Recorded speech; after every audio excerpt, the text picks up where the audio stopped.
वहीं फाइनेंस कंपनियों के बजाय बैंकों से सोने के बदले लोन लेना ज्यादा फायदेमंद है। बैंक सोने की वैल्यू का 90% तक लोन दे रहे हैं। वहीं बैंक फाइनेंस कंपनियों के मुकाबले कम ब्याज दरों पर भी गोल्ड लोन दे रहे हैं।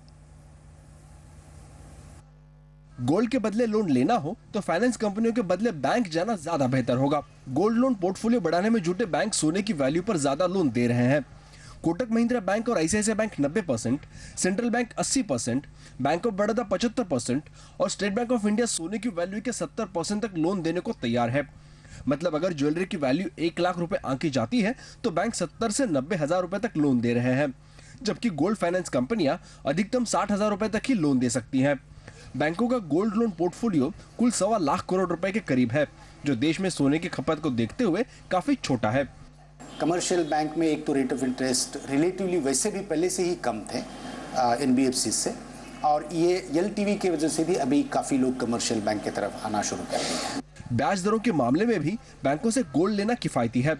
फाइनेंस कंपनी जहां औसतन 15 से 26% पर लोन देती है, वही बैंक 12 से 16% के ब्याज पर लोन देते हैं।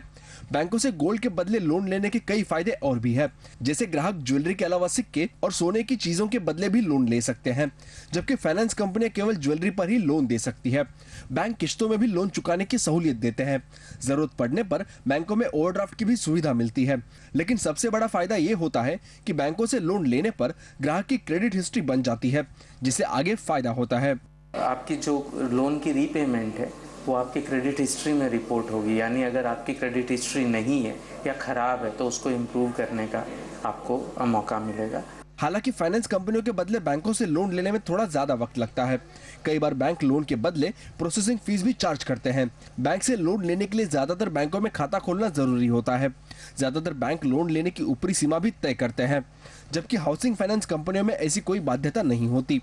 रितेश मेहता, जी बिजनेस, मुंबई। और फिलहाल यहाँ रुकते हैं एक छोटे से ब्रेक के लिए। ब्रेक के बाद जल्द हाजिर होंगे।